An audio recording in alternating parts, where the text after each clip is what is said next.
નમસ્કાર મિત્રો, આજે આપણે ધોરણ 5 થી 10 સુધી ઉપયોગી થઈ શકે એવો ખૂબ જ ઇમ્પોર્ટન્ટ અને ઇન્ટરેસ્ટિંગ ગ્રામરનો ટોપિક જોવા જઈ રહ્યા છીએ. અને એ ટોપિકનું નામ છે prepositions. એનો ઉચ્ચાર થાય છે prepositions. આમ તો ગુજરાતીમાં એને નામ યોગી અવયવ કહેવાય, પણ ગુજરાતીમાં એ શબ્દ બહુ વપરાતો નથી, એટલે ઇંગ્લિશમાં આપણે preposition યાદ રાખવાનું. હવે એમાં બે શબ્દો છે, પ્રી પ્લસ પોઝિશન. પ્રી એટલે આગળ થાય અને પોઝિશન એટલે સ્થાન થાય. પ્રી એટલે આગળ થાય, પ્રીપેડ કાર્ડ હોય તો આપણે પહેલા પૈસા ચૂકવી દઈએ પછી વાપરવા મળે.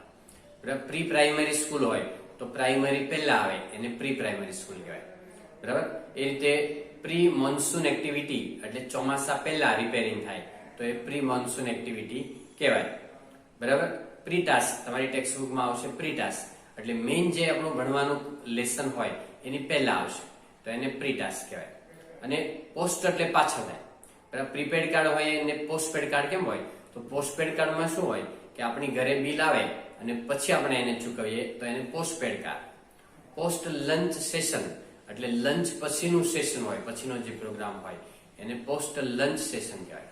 પોસ્ટ મોન્સૂન એક્ટિવિટી એટલે ચોમાસા પછીની પ્રવૃત્તિ, ચોમાસામાં કંઈ તૂટી ગયું હોય પાછું રિપેરિંગ થાય તો એને પોસ્ટ મોન્સૂન એક્ટિવિટી કહેવાય. પછી પોસ્ટ ડિગ્રી એક્ઝામ એટલે ડિગ્રી પછી ઘણી જગ્યાએ એક્ઝામ લેવાય તો એને પોસ્ટ ડિગ્રી એક્ઝામ કહેવાય. માનો કે કોઈ વિદેશમાં ભણવા જાય ને ફરી પાછું અહીંયા ઇન્ડિયામાં આવે તો એને ડિગ્રી એક્ઝામ આપવી પડે. માનો કે ડોક્ટર થયા હોય તો એને ઇન્ડિયામાં ડોક્ટરની એક્ઝામ પાસ કરવી પડે, નહીતર એની ડિગ્રી અહીંયા વેલિડ ન ગણાય, તો એને પોસ્ટ ડિગ્રી એક્ઝામ કહેવાય. બરાબર. હવે હું વાત કરતો હતો પ્રી પ્લસ પોઝિશન. પોઝિશન એટલે સ્થાન. માનો કે રૂમ હોય તો એ સ્થાન છે, એની આગળ વપરાશે. ઇન ધ રૂમ વપરાય એટલે રૂમની અંદર, નિયર ધ રૂમ એટલે રૂમની બાજુમાં, બિસાઇડ ધ રૂમ એટલે રૂમની બાજુમાં, એ પણ બાજુમાં થાય. બિહાઇન્ડ ધ રૂમ એટલે રૂમની પાછળ. બરાબર. In front of the room એટલે રૂમની સામે. બરાબર. તો આ રીતે રૂમ છે, સ્થાન છે ને એની આગળ વપરાય એટલે પ્રી પ્લસ પોઝિશન, પણ એનો ઉચ્ચાર થાય preposition એમ ઉચ્ચાર થાય છે. બરાબર. આજે ખૂબ જ અગત્યના preposition જોવા જઈ રહ્યા છે. જો આપણે પહેલું ઓન અને ઓન ટુ જોવું છે. પહેલા હું તમને ઓન બતાવું છું. ઓન એટલે ઉપર થાય છે, પણ બીજા પણ એના અર્થ હોય. કોઈ સપાટી ઉપર હોય તો ઓન આવે. ફોર એક્ઝામ્પલ, પહેલું એક્ઝામ્પલ જુઓ તમે કે there is a duster on the table એટલે ટેબલ ઉપર એક ડસ્ટર છે. બીજું સેન્ટેન્સ પહેલા ઓન ના જ કરાવું છું કે there is a picture on the wall દિવાલ ઉપર એક ચિત્ર છે. આમ ઉપર હોય તો પણ ઓન લેવાનું છે કે there is a picture on the wall. પછી it is on page 5 તે 5 નંબરના પેજ ઉપર છે. તમે પૂછો કે આ કયા પેજ ઉપર છે તો હું એમ કહું કે it is on page number 5 એટલે 5 નંબરના પેજ ઉપર છે. પછી get on the bus એટલે બસમાં ચડવું થાય. get on the bus એટલે બસમાં ચડવો. બરાબર. ખાલી કારની અંદર બેસવાનું હોય તો get in કહેવાય છે. get in એટલે કારની અંદર બેસવો. get in a car, get in a taxi. બાકી બસ હોય, ટ્રેન હોય, પ્લેન હોય, હેલિકોપ્ટર હોય એમાં get on the bus એમ કહેવાય, બસમાં ચઢો. પછી I will come on Monday હું સોમવારે આવીશ. on Monday, on Tuesday વાર હોય તો. તારીખ હોય તો એમ કહેવાય કે I will come on 1st April 1 April આવીશ. I will come on last July હું છેલ્લી જુલાઈ આવીશ. બરાબર. ઓન આ રીતે વપરાય છે. તો ઓન મંડે, ઓન ટ્યુઝડે, એમ on 1st April, on last July આ મહિના માટે પણ ઓન વપરાય છે. બરાબર. તો આ રીતે on. Switch on the fan, turn on the AC. બરાબર. તો ઓન એટલે ચાલુ કરવું પણ થાય તો સ્વિચ ઓન છે, ટર્ન ઓન છે વગેરે. તો આ રીતે પણ તમારે યાદ રાખવાનું. આપણે ખાલી ઓન કહીએ તો એ ચાલે એમાં. બરાબર. એ જ રીતે ઓન ટુ શબ્દ છે. ઓન ટુ ઓછો આવશે મિત્રો, પણ સમજવો જરૂરી છે કે આપણે સમજી લઈએ કે ઓન ટુ નો ઉપયોગ ક્યાં થાય. ઓન ટુ છે ને એ કોઈ જગ્યાએ કોઈ વસ્તુ ઉપર પડે છે, કોઈ વસ્તુ સ્થળાંતર કરવામાં આવે, ફેરવવામાં આવે. બરાબર. કોઈ કૂદીને ઉપર પડે, કોઈ ડાઈવ મારીને ઉપર પડે તો એને ઓન ટુ નો શબ્દ થાય. ટૂંકમાં મૂવમેન્ટ એટલે ગતિ બતાવે છે, મોશન અથવા મૂવમેન્ટ. કોઈ ક્રિયા થાય, કોઈ ઉપર ક્રિયા થાય તો ઓન ટુ આવે. For example, a fan fell on to the boys પંખો છે વિદ્યાર્થી ઉપર પડ્યો. ફેલ એટલે પડ્યો હતો, ઓન ટુ ધ બોયઝ એટલે છોકરાની ઉપર. તો આમ ગતિ થઈ, ક્રિયા થાય, મોશન થાય, બરાબર, મૂવમેન્ટ થાય તો એને કહેવાય ઓન ટુ કહેવાય. ઓન ટુ ભેગું પણ વપરાઈ શકે અને જુદું પણ લખો તો ચાલે છે. I shifted luggage onto the second floor મેં સામાન છે એ સેકન્ડ ફ્લોર ઉપર ફેરવી નાખ્યો. આઈ શિફ્ટ એટલે સ્થળાંતર કરવું. I shifted the luggage on to the second floor એટલે મેં બીજા માળ ઉપર સામાન ફેરવ્યો. He stepped onto the moon. તેને ચંદ્ર ઉપર પગ મૂક્યો. He stepped onto the moon એટલે ચંદ્ર ઉપર પગ મૂક્યો. I jumped onto the train. હું કૂદીને ટ્રેનમાં મતલબ કૂદી ગયો હતો, એમ કે ચાલુ ટ્રેન થઈ ગઈ એટલે I jumped onto the train. ટ્રેનમાં કૂદ્યો, આમ ગતિ બતાવે છે. She dived onto the ground. તેને ગ્રાઉન્ડ ઉપર ડાઈવ મારી ઉપરથી, બરાબર, ઉપર થોડક દિવાલ નાની હતી એની ઉપરથી dive onto the ground. Dive મારવી, ડાઈવ. ડાઈવ નો ભૂતકાળ ડાઈવ્ડ પણ થાય અને ડવ પણ થાય. DOVE ડવ બોલાય. DOVE કબૂતરનું જે સ્પેલિંગ છે ને એ જ આનું ભૂતકાળ થઈ શકે. બે ભૂતકાળ થયા. તો તેની ગ્રાઉન્ડ ઉપર ડાઈવ મારી હતી, બરાબર. તો આ રીતે મિત્રો બે ઓન અને ઓન ટુ નો ડિફરન્સ જોવાનો કે ઓન અમુક વસ્તુ ઉપર રહેલી હોય, ઓન એટલે ચાલુ કરવું પણ થાય, બરાબર. કીપ ઓન રાઇટિંગ એટલે ચાલુ રાખો લખવાનું.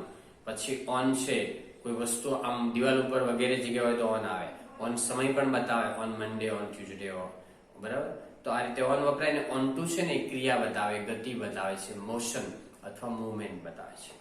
ઓકે, હવે એવા જ બે ઇમ્પોર્ટન્ટ વર્ડ છે, પ્રેપોઝિશન છે, એ હું તમને સમજાવું છું. એ જુઓ તમે, એક છે અબવ અને બીજું છે ઓવર. અબવ ઉચ્ચાર થાય છે, અબવ. હવે અબવ છે ને એ આમ ઉપર હોય પણ થોડાક અંતરે હોય તો અબવ કહેવાય છે. થોડા અંતરે હોય છે. એમાં ઘણીવાર અબવની જગ્યાએ ઓવર પણ વપરાય છે અને ઓવરનો બીજો પણ એક ઉપયોગ હું તમને બતાવીશ. પણ આમાં ઘણી બધી વાર અબવની જગ્યાએ ઓવર પણ ચાલશે. તમે એક્ઝામ્પલ જો, the fan is above students. પંખો છે વિદ્યાર્થીની ઉપર છે, આમ થોડા અંતરે હોય તો અબવ કહેવાય. થોડું ડિસ્ટન્સ બતાવે છે. ઘણીવાર સીધી લીટીમાં હોય, ઘણીવાર આમ અંતરે હોય છે. There is a room above parking. અમારે તે એક પાર્કિંગ બનાવેલું છે, એની ઉપર એક રૂમ બનાવેલી છે, બરાબર. કારણ પાર્કિંગ છે એનું સ્લેબ ભરી લીધો છે એની ઉપર અને એનું ઉપર એક રૂમ બનાવેલી છે. પછી water level is above danger level. ઘણીવાર સપાટી છે, પાણીની સપાટી એ ડેન્જર લેવલ કરતા ઉપર આવી જાય તો એમ કે પાણીનું લેવલ એ ડેન્જર લેવલ કરતા ઉપર છે એટલે પૂરનું લેવલ આપણે સમજવાનું. અબવ ડેન્જર લેવલ, ડેન્જર લેવલની ઉપર. કોઈ સપાટી ઉપર જતી રહી, બરાબર, અમુક કક્ષા કરતા વધી જાય, અમુક હદ કરતા વધી જાય તો એને અબવ કહેવાય.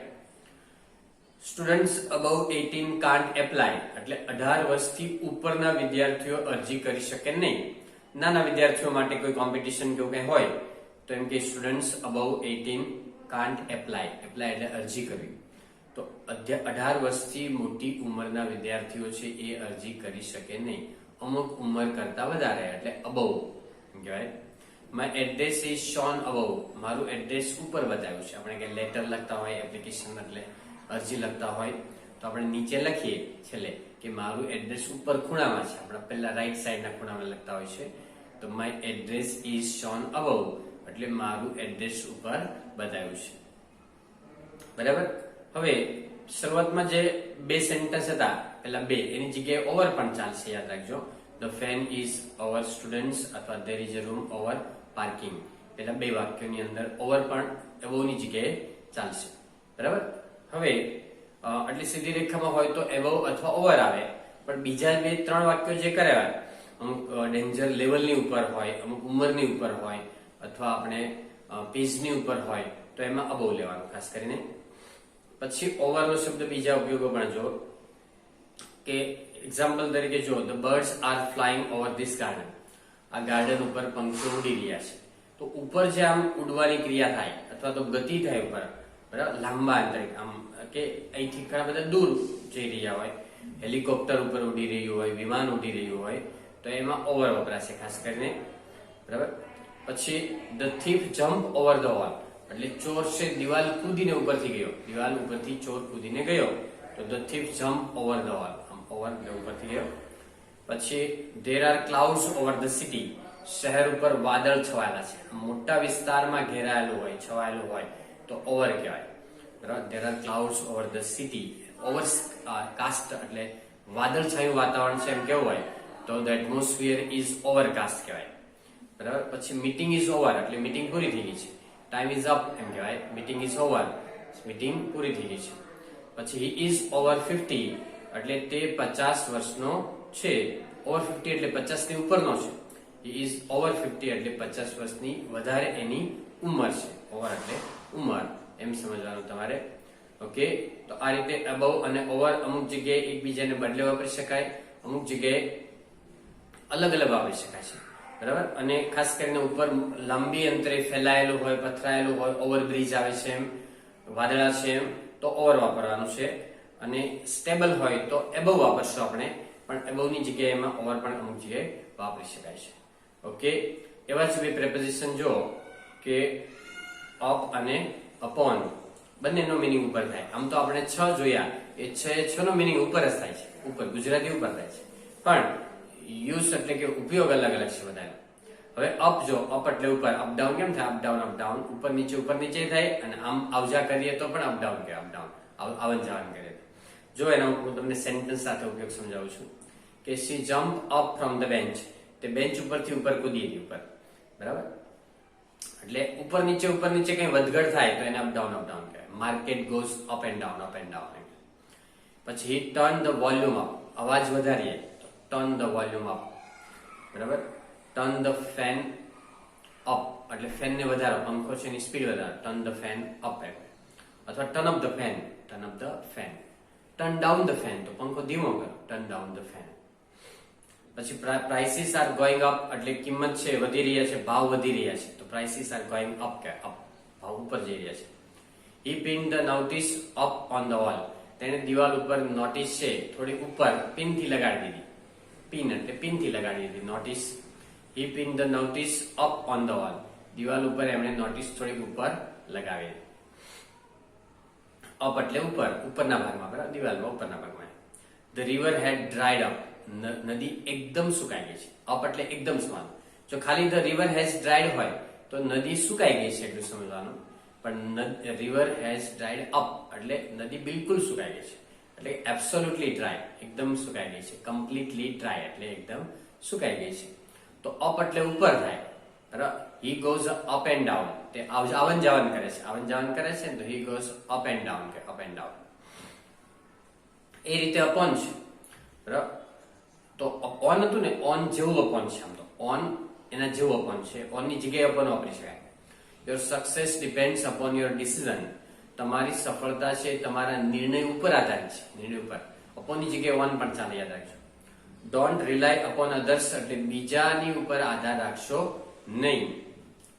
પછી once upon A time there was a king, એક જમાનામાં એક રાજા, એક ફિક્સ ફ્રેઝ છે વન્સ અપોન એ ટાઈમ, એમાં વન નો ચાલે. એક જમાનામાં, એક સમયે એટલે વન્સ અપોન એ ટાઈમ, એ ફિક્સ જ ફ્રેઝ છે. ધેર વોઝ અ કિંગ, એક રાજા હતો. હી વોર અ કેપ અપોન હેડ, તેને માથા ઉપર ટોપી પહેરી. અપોન ની જગ્યાએ ઓન કરો તો ચાલે. She put the vase upon table, તેને ટેબલ ઉપર વાઝ એટલે ફૂલદાની મૂકી, એમાં પણ અપોન ની જગ્યાએ ઓન ચાલે. ખાલી ત્રીજા વાક્ય સિવાય બધા જ માં જ્યાં અપોન છે ત્યાં ઓન મૂકો તો ચાલે. તો ઓન જેવું સેન્ટેન્સ છે અને ઓન જેવો જ એનો મિનિંગ છે મિત્રો. એ જ રીતે આજે આપણે પ્રેપોઝિશન જે જોયા, બરાબર, on, on two, above, over, up and upon, બધાનું ગુજરાતી ઉપર થાય છે, પણ બધાનો ઉપયોગ થોડો થોડો અલગ છે. ઓકે ફ્રેન્ડ્સ, તો that's all today. Happy learning, happy sharing. Thank you very much.